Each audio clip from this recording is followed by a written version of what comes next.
नमस्कार दोस्तों। दुनिया में कई बार ऐसे समय आए जब लगा कि दुनिया अब अपने अंत के बेहद करीब है। ऐसा लगा कि शायद अब दुनिया नहीं बचेगी। वैसे ही समय में से एक, वैसे ही समस्याओं में से एक था Cuba missile crisis. Cuba missile crisis यानी एक ऐसा संकट था जब दुनिया को लगा कि अब दुनिया पूर्ण रूप से तबाह हो जाएगी। आइए जानें हम लोग कि आखिर ये समस्या क्या थी। एक्चुअली यह दुनिया के सबसे टफेस्ट प्रॉब्लम्स में से एक इसे माना जाता है। ऐसा माना जाता है कि विश्व के सबसे टफेस्ट समस्याओं में से एक था। इसे अक्टूबर क्राइसिस ऑफ 1962 भी कहा जाता है। कैरेबियन क्राइसिस भी इसे कहा जाता है। एक्चुअली यह 1962 के अक्टूबर में यह समस्या विश्व के सामने आई थी और यह समस्या मात्र 13 दिन के लिए ही थी, 16 अक्टूबर से 28 अक्टूबर। लेकिन यह जो समस्या 16 से 28 अक्टूबर का था, ये दुनिया के लिए बेहद चिंता का समय था। हर व्यक्ति, दुनिया का हर देश इस बात को लेकर के चिंतित था कि आखिर अब दुनिया का क्या होगा, कहीं यह दुनिया का अंत तो नहीं आ गया है। एक्चुअली यह समस्या यूएस और यूएसएसआर के बीच के जो कन्फ्रंटेशन है, उसके कारण से विश्व के सामने पैदा हुआ था। आप इस पर कई मूवीज़ भी आ चुकी है। एक मूवी हॉलीवुड की है 13 डेज, इस पर बनी हुई है, जिसमें कि हालांकि वो एक फिक्शन है और उसमें इस तरीके के इसको फिल्मांकन किया गया है कि किस प्रकार यूएस और यूएसएसआर बिल्कुल करीब आ गए थे अपने अंत के। एक्चुअली ऐसा इसलिए माना जाता है क्योंकि इस 13 दिन में जो स्थिति बन रही थी, ऐसा लग रहा था कि विश्व फुल स्केल न्यूक्लियर वार की ओर बढ़ रहा है और विश्व फुल स्केल न्यूक्लियर वार कर सकता है। इसलिए ऐसा प्रतीत हो रहा था कि विश्व समाप्त हो जाएगा।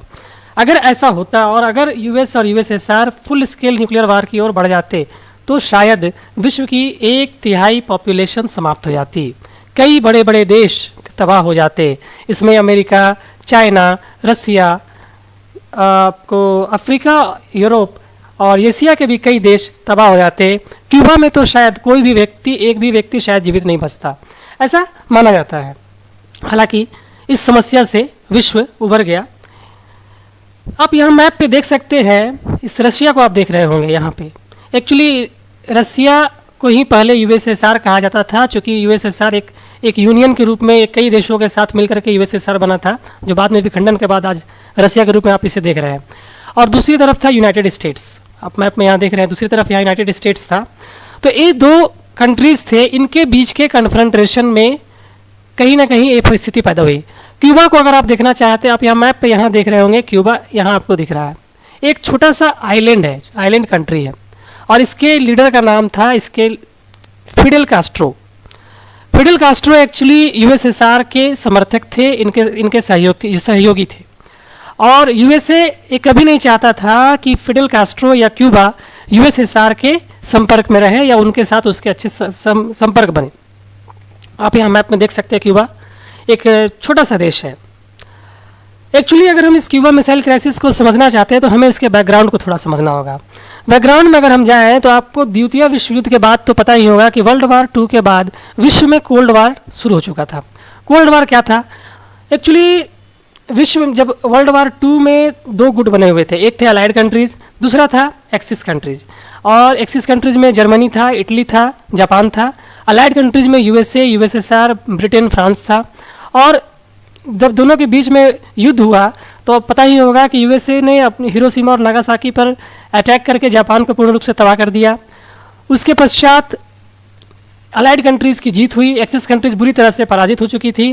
लेकिन चूंकि अलाइड कंट्रीज़ में 2 कंट्रीज़ थे, यूएसए और यूएसएसआर, और ये दोनों 2 तरह के आइडियोलॉजी को फॉलो करते थे। एक कम्युनिस्ट था और दूसरा कैपिटलिस्ट। तो उसके पश्चात, द्वितीय विश्व युद्ध के पश्चात, इन दोनों के बीच में सुपरमेसी कि मैं सुप्रीम हूँ, इसकी लड़ाई शुरू हो गई और इसे ही शीत युद्ध का नाम दिया जाता है। एक्चुअली आइडियोलॉजिकल वार था, इन दोनों के बीच में आइडियोलॉजी को लेकर के वार चल रहा था और ये दोनों देश अपने अपने आइडियोलॉजी को दूसरे से ऊपर मानते थे, जिस कारण से विश्व जो है सो 2 पोल में बढ़ चुका था, बायपोलर हो चुका था। एक तरफ यूएसए था, दूसरी तरफ यूएसएसआर, और दोनों देश अपने आइडियोलॉजी के बदौलत दूसरे देशों के अपने प्रभाव में लाना चाहते थे और इस कारण से दुनिया 2 भागों में बढ़ चुकी थी।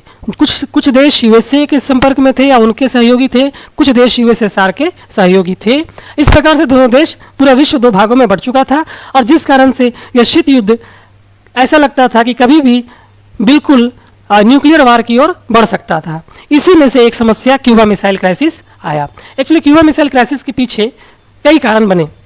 एक सबसे पहले था बर्लिन वाल। बर्लिन वाल क्या था कि जब द्वितीय विश्व युद्ध समाप्त हुआ तो जर्मनी एक्चुअली जो कि अलाइड एक्सिस कंट्री का एक मेंबर था, और इसके पराजय होने के बाद अलाइड कंट्रीज ने सोचा कि क्यों ना जर्मनी को दो भागों में बांट दिया जाए, और एक्चुअली एक से ईस्ट जर्मनी और वेस्ट जर्मनी के रूप में दो भागों में बांट दिया गया। ईस्ट जर्मनी जो कि यूएसएसआर के प्रभाव में आ चुका था, इसे यूएसएसआर ने अपने पास रखा, और वेस्ट जर्मनी इसे यूएसए ने अपने पास, यूएसए और जो अलाइड कंट्रीज के जो मेंबर्स थे उनके हिस्से में चलाया।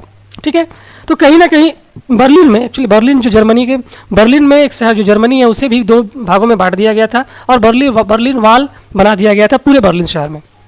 एक हिस्सा यूएसएसआर के तहत था, दूसरा यूएसए के पास था। तो इस प्रकार से जर्मनी को दो भागों में बांट दिया गया था।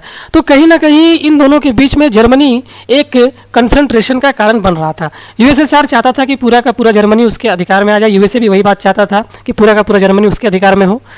दूसरी समस्या थी, जब ये शीत युद्ध की स्थिति बन रही थी और दोनों देश एक दूसरे अपनी सुप्रीमेसी को साबित करना चाहते थे, तो अमेरिका ने अपने कुछ मिसाइल्स इटली और जर्मनी में स्थापित कर दिए थे।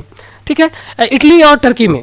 तो टर्की में, एक्चुअली टर्की अगर हम मैप में देखेंगे तो टर्की यूएसएसआर के बिल्कुल करीब है। तो एक कहीं ना कहीं बहुत ही चिंता की विषय थी यूएसएसआर के लिए कि अगर टर्की में यूएसए का मिसाइल जुपिटर बैलिस्टिक मिसाइल था, जो कि अगर यूएसएसआर के पास के बहुत करीब था, तो ये यूएसएसआर के लिए बड़ा ही चिंता का विषय था, क्योंकि कभी भी टर्की से यूएसएसआर पे अटैक कर सकता था। ठीक है, इटली जो कि यूरोपियन कंट्रीज था और ये भी एक्चुअली यूरोप में था, और इसका प्रभाव इटली यूरोप में होने के कारण इसका भी प्रभाव कहीं ना कहीं यूएसएसआर पे पड़ता। ठीक है, तो इससे यूएसएसआर बिल्कुल चिंतित था। तीसरी एक जो उस समय की तात्कालिक समस्या थी वो था कि Bay of Pigs invasion. Actually Cuba में एक उसके साउथ कोस्ट पे एक जगह है जो बे ऑफ पिग्स जिसे जाना जाता है। तो अमेरिका चाहता था कि कुछ लोगों के माध्यम से, एक्चुअली क्यूबा के कुछ लोगों के माध्यम से इसे वो यहाँ के बे ऑफ पिग पे इन्वेजन करे, इस पर आक्रमण करे और फिडेल कास्ट्रो के सरकार को परेशान करे। ठीक है, एक्चुअली वह चाहता था कि फिडेल कास्ट्रो की सरकार यहाँ से समाप्त हो जाए और वहाँ फिर से वो कैपिटलिस्ट सरकार को स्थापित कर सके। तो यह इन्वेजन एक्चुअली फेल हो गया, क्योंकि फिडेल कास्ट्रो ने काउंटर अटैक किया, और काउंटर अटैक होने के कारण जो क्यूबा एग्जाइल्स के नाम से जाना जाता है, जो कि अमेरिका के सपोर्ट में थे, और क्यूबा एग्जाइल्स बिल्कुल पराजित हुआ और या तो इसके सारे मेंबर्स मारे गए या पकड़े गए, जिस कारण से बे ऑफ पिग्स इन्वेजन फेल हो चुका था। इसके बाद भी अमेरिका शांत नहीं हुआ। अमेरिका के उस समय लीडर थे John F Kennedy. John F Kennedy उसके बाद मुंगूज ऑपरेशन चला रहे थे। मुंगूज ऑपरेशन का भी उद्देश्य यही था कि मुंगूज ऑपरेशन के माध्यम से कहीं ना कहीं वो फिडेल कास्ट्रो को मार दिया जाए और इसके सरकार को समाप्त कर दिया जाए, यानी कम्युनिस्ट सरकार को समाप्त कर दिया जाए। ठीक है, तो इस कारण से क्यूबा भी चिंतित था और यूएसएसआर भी चिंतित था, क्योंकि क्यूबा इस बात को समझ रहा था कि अगर वो यूएसएसआर का सहयोग नहीं लेता है तो शायद उसके लिए यहाँ अस्तित्व बनाए रखना बड़ा ही मुश्किल था। तो फाइनली इसी का फायदा उठा करके यूएसएसआर कई बातों को सोचते हुए उसने अपने मिसाइल्स को क्यूबा में डिप्लॉय किए थे। उसके पीछे कई रीजन थे। सबसे पहले वो, क्योंकि यूएसएसआर के उस समय जो लीडर थे उनका नाम था निकिता क्रुश्चेव। तो निकिता क्रुश्चेव के दिमाग में कई प्लान चल रहे थे।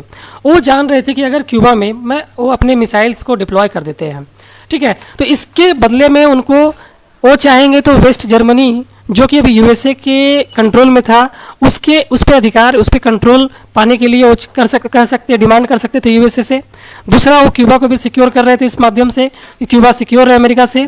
तीसरा था कि वो चूंकि टर्की में अमेरिका के मिसाइल्स डिप्लॉय थे तो वो ये भी डिमांड कर सकते थे यूएसएसआर कि आप अपने मिसाइल्स को टर्की से यहाँ से हटा लो। और साथ साथ में वो यूएसएसआर क्यूबा के साथ साथ जो भी कम्युनिस्ट कंट्रीज थे या जो यूएसएसआर के सहयोगी थे उन सबके साथ अपना एक सपोर्ट प्रस्तुत करना चाहते थे कि यूएसएसआर ऐसे सभी देशों के साथ खड़ा है जो कम्युनिस्ट आइडियोलॉजी को मानता है या यूएसएसआर का सहयोगी है। तो इस कारण से कहीं ना कहीं ये निकिता क्रुश्चेव का एक वेल प्लान्ड स्ट्रेटजी था कि वो अपने मिसाइल्स को क्यूबा में डिप्लॉय करें। अब जब मिसाइल्स को क्यूबा में डिप्लॉय कर दिया गया, अब क्यूबा यूएसए के बिल्कुल करीब था, तो एक कहीं ना कहीं अब अमेरिका के लिए चिंता का विषय बन गया, क्योंकि यूएसएसआर तो बिल्कुल दूर था और यूएसएसआर अगर अपने मिसाइल्स यूएसएसआर से यूएसए पे छोड़ता सपोज, तो शायद यूएसए के कुछ ही शहर उसके जद में आते। लेकिन अगर क्यूबा जो कि बिल्कुल यूएसए के करीब था और यहाँ से अगर मिसाइल्स छोड़े जाते, अगर मीडियम रेंज बैलिस्टिक मिसाइल्स भी यूएसएसआर यहाँ से यूएसए पे छोड़ता, तो शायद यूएसए के सारे शहर, लगभग सभी शहर इंक्लूडिंग कनाडा के शहर भी इसके जद में आ जाते। तो एक कहीं ना कहीं यूएसए के लिए भारी चिंता का विषय था। अब इसलिए यूएसए चाहता था कि वह यूएसएसआर किसी भी तरीके से अपने यहाँ मिसाइल्स हटा ले, तो लेकिन यूएसएसआर इसके लिए तैयार नहीं था। एक्चुअली अगस्त 1962 में यूएसए को इस बात का आभास हुआ या उन्हें पता चला उनके गुप्तचरों के माध्यम से 1962 अगस्त में कि यूएसएसआर अपने मिसाइल्स को यहाँ डिप्लॉय कर रहा है, क्यूबा में डिप्लॉय कर रहा है। ठीक है, उसके बाद एरियल व्यू के माध्यम से भी यह बात क्लियर हो चुकी थी यूएसए को कि यूएसएसआर अपने मिसाइल्स यहाँ डिप्लॉय कर रहा। पहले तो यूएसएसआर ने साफ साफ मना कर दिया कि नहीं, हम कोई मिसाइल्स वहाँ डिप्लॉय नहीं कर रहे हैं। लेकिन जब ये बात सामने आ गई, फोटोज़ के माध्यम से भी सामने आ गई, तो उसके बाद यूएसएसआर ने कहा यह सिर्फ डिफेंस के पर्पज से कुछ मिसाइल्स डिप्लॉय किए जा रहे हैं और न्यूक्लियर वारहेड्स ये नहीं है, मतलब कि न्यूक्लियर वार होने की कोई संभावना नहीं है, वो सिर्फ डिफेंस के पर्पज से क्यूबा में अपने मिसाइल्स डिप्लॉय कर रहा है। लेकिन यूएसए की इस बात को भनक लग चुकी थी, उनके गुप्तचरों के माध्यम से, एजेंट्स के माध्यम से इस बात का एहसास हो चुका था कि यूएसएसआर क्यूबा में जो मिसाइल्स डिप्लॉय कर रहा है, और ऐसे 14 लोकेशंस थे जहां वो अपने ऐसे मिसाइल्स डिप्लॉय कर रहा है जो कि न्यूक्लियर वारहेड्स को ढोने की क्षमता रखते हैं, न्यूक्लियर वारहेड्स को, न्यूक्लियर वेपन को चलाने की क्षमता रखते हैं। तो ऐसी स्थिति में अब अमेरिका के सभी लोग बहुत चिंतित थे, और अमेरिका जब अपने सिक्योरिटी काउंसिल के साथ, जिसे कि एक्सोम कहा जाता था, exome executive committee of security council, exome के साथ जॉन एफ कैनेडी ने कई मीटिंग्स भी किए, और इस मीटिंग्स में उन लोगों ने डिसाइड किया कि अमेरिका के पास सिर्फ 2 ही ऑप्शंस थे। एक तो या तो एयर स्ट्राइक करे, वो सीधे क्यूबा पे अटैक करे, एयर स्ट्राइक करे और सारे मिसाइल्स उसके तबाह कर दे। दूसरा था कि वो ब्लॉकेट करे। लेकिन फाइनली अमेरिका भी जानता था कि यूएसएसआर कमजोर कंट्री नहीं है, और अगर वो डायरेक्ट वार शुरू कर देता, चूंकि अगर एयर स्ट्राइक डायरेक्ट करता है तो कहीं ना कहीं डायरेक्ट वार शुरू करना था, तो इस स्थिति में यूएसए को भी भारी नुकसान होना था। तो इसलिए सबसे पहले वो ऐसे ऑप्शंस को चुनना चाहते थे जो डायरेक्ट वार ना हो, और वो यूएसएसआर और क्यूबा को ऐसा समय देना चाहते थे कि ताकि वो मिसाइल्स वहाँ से हटा ले। तो यूएसए ने ब्लॉकेड को चुना। ब्लॉकेड का मतलब था कि एक्चुअली चूंकि सारे यूएसएसआर से जो भी वेपन्स आ रहे थे वो मैक्सिमम शिप्स के माध्यम से आ रहे थे, वो सारे के सारे, चूंकि एक आइलैंड था, तो यूएसए चाहता था क्यों ना कि क्यूबा के उस लोकेशंस को, जिस क्षेत्र से यूएसएसआर अपने वेपन्स, अपने हथियार भेज रहा था, उस रास्ते को ब्लॉक कर दिया जाए ताकि अपने हथियार क्यूबा को ना भेज सके। तो ब्लॉकेड करना शुरू किया। 24 अक्टूबर को सोवियत न्यूज़ जो टास है उसने यूएस को वार्न किया कि अगर वो ब्लॉकेड करता है और उसके रास्ता को रोकता है तो इसे एक्ट ऑफ एग्रेशन माना जाएगा, यानी वो इसे युद्ध के रूप में मानेगा कि आप युद्ध करने को बिल्कुल तैयार हैं, युद्ध करना चाह रहे हैं। ठीक है, तो एक्ट ऑफ एग्रेशन उसको सोवियत यूनियन ने कहा, यूएसएसआर ने कहा कि हम इसे एक्ट ऑफ एग्रेशन मानेंगे। उसके बावजूद अमेरिका के पास कोई और चारा भी नहीं था, तो अमेरिका सबसे पहले ब्लॉकेड को ही फॉलो करना चाहा, और साथ साथ में जॉन एफ कैनेडी का मानना था कि इस तरीके से ब्लॉकेड करने के बावजूद इसके लिए कोई संभावना नहीं है कि वो इस यूएसएसआर अपने मिसाइल्स को यहाँ से हटाएगा। तो कहीं ना कहीं जॉन एफ कैनेडी के मन में था कि हमारे पास एक पॉसिबल एयर स्ट्राइक की एक पॉसिबिलिटी है जिसके माध्यम से हम वहाँ से उसे प्रेशर कर सकते हैं, क्यूबा से अपने मिसाइल्स को हटा ले। लेकिन अभी भी वहाँ उसके जो एग्जीक्यूटिव काउंसिल्स थे उन सबके बीच में एक मंथन चल रहा था, और इसके लिए पूरा देश तैयार नहीं हो रहा था। हालांकि जब ब्लॉकेड के माध्यम से किसी भी तरह का फायदा नहीं हो रहा था, ब्लॉकेड करने के बावजूद किसी तरह का फायदा नहीं हो रहा था, तो 25 अक्टूबर को यूएसए के प्रेसिडेंट जॉन एफ कैनेडी ने अपने सेना को यह ऑर्डर दे दिया कि वो न्यूक्लियर वेपन्स को एयरक्राफ्ट पे अपलोड करे, यानी कि वो अब ये तैयारी कर रहे थे कि वो न्यूक्लियर वेपन्स, न्यूक्लियर वार करने को बिल्कुल अमेरिका तैयार हो रहा था कि वो क्यूबा पे आक्रमण करेगा और न्यूक्लियर अटैक करेगा। ठीक है, तो 26 अक्टूबर को पूर्ण रूप से क्यूबा पे आक्रमण करने के लिए अमेरिका तैयार था।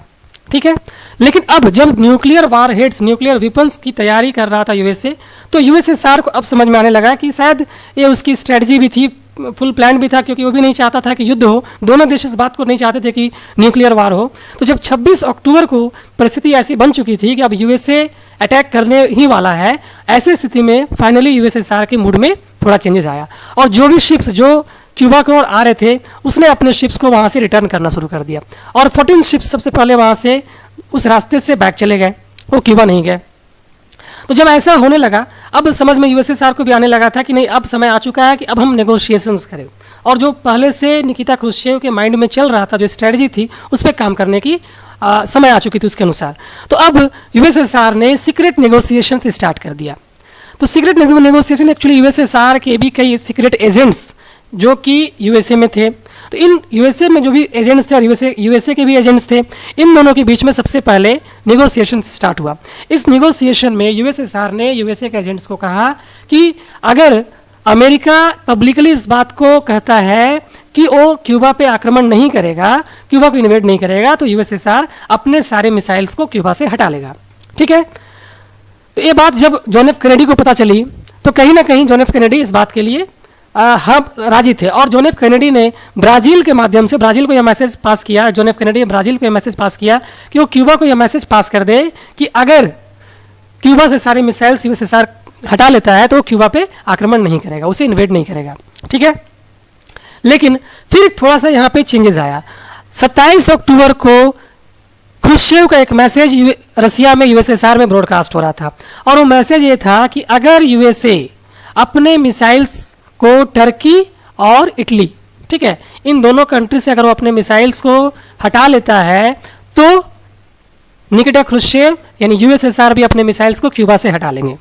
ठीक है, जब ये बात सामने आई कि टर्की और इटली से अपने मिसाइल्स को अमेरिका हटा ले, जो कि पहले से वो चाह रहा था यूएसएसआर, तो इसके टर्की बिल्कुल इसके लिए तैयार नहीं था। इनफैक्ट टर्की यह नहीं चाहता था, क्योंकि टर्की यूएसएसआर के बिल्कुल करीब था और उसको इस बात की बिल्कुल चिंता थी, उसको डर था कि अगर यूएसए अपने मिसाइल्स यहाँ से हटा लेता है, टर्की से हटा लेता है, तो यूएसएसआर उस पर कभी भी अटैक कर सकता है, इसलिए वो तैयार नहीं था। क्यूबा भी इस बात को लेकर के बिल्कुल नाराज था कि यूएसएसआर ने जो भी एक्शन लिया उसके बारे में उसे पूर्ण रूप से बताया नहीं गया। लेकिन अब दोनों के सामने कोई चारा भी नहीं था। यूएसए और यूएसएसआर भी इस बात को अच्छे तरीके से समझ रहे थे कि किसी भी तरीके से इस न्यूक्लियर वार को टाल दिया जाए, क्योंकि इस न्यूक्लियर वार से सबसे अधिक हानि अगर किसी की होती तो शायद वो यूएसएसआर और यूएसए को ही होता। तो फाइनली कैनेडी ने इस बात के लिए भी कहीं ना कहीं से सीक्रेटली वो राजी हो गए। हालांकि जो उन दोनों के बीच में जॉन एफ कैनेडी और निकिता क्रुश्चेव के बीच में जो एग्रीमेंट हुआ, इसे उस समय पब्लिकली नहीं किया गया, और पब्लिक नहीं होने के कारण कहीं ना कहीं सबसे अधिक क्रिटिसाइज इसमें निकिता क्रुश्चेव हुए, क्योंकि उस समय टर्की से तो हटा लिया गया सारे मिसाइल्स, लेकिन इटली से मिसाइल्स को हटाने की बात एग्रीमेंट में थी नहीं। ये बात अभी भी कहीं ना कहीं लोगों के बीच में संदेह है। हालांकि निकिता क्रुश्चेव बाद में इस बात को मानते हैं कि ये भी एग्रीमेंट में था कि टर्की और इटली दोनों से अमेरिका अपने मिसाइल्स को हटाएगा। तो इस प्रकार से कैनेडी और क्रुश्चेव के बीच में जो एग्रीमेंट हुआ, उसके आधार पर अमेरिका ने टर्की और इटली से अपने मिसाइल्स को हटा लिए, और बदले में यूएसएसआर ने अपने मिसाइल्स को क्यूबा से हटा लिया। और इस प्रकार से विश्व जो अपने अंत के बिल्कुल करीब थी, उससे 28 अक्टूबर को बच गई। ठीक है, और यह जो क्राइसिस थी 28 अक्टूबर को समाप्त हो गई। अगर हम देखते हैं तो दोनों देशों के बीच में, दोनों देशों के पास इतने अधिक न्यूक्लियर हथियार उस समय भी थे। यूएसए के पास लगभग 3000 से ज़्यादा न्यूक्लियर वेपन्स थे, और यूएसएसआर के पास भी जैसा माना जाता है 340 न्यूक्लियर वेपन्स थे। हालांकि यूएसएसआर के पास कम हथियार थे, उसके बावजूद इतने तो थे ही कि वो यूएसएसआर को पूर्ण रूप से तबाह कर सकता है। यूएसएसआर ही क्यों, कनाडा जैसे कंट्रीज को भी इसका भारी नुकसान होता। तो इस प्रकार से इस युद्ध को बहुत मुश्किल से टाला गया, इस युद्ध को समाप्त टाल दिया गया, और विश्व एक अपने अंत से बच गया। इस प्रकार से दोस्तों क्यूबा मिसाइल क्राइसिस का, जो कि 1962 में हुआ था, इसका कुछ प्रभाव भारत और चाइना के ऊपर भी पड़ा था। हम अपने अगले वीडियो में इसके बारे में जानेंगे कि भारत और चाइना पे इसका क्या प्रभाव पड़ा था, और आज के दृष्टिकोण से भी यह किस प्रकार से महत्वपूर्ण है। अगर दोस्तों आपको हमारा यह वीडियो अच्छा लगा तो इसे लाइक, शेयर, सब्सक्राइब करना बिल्कुल नहीं भूलें।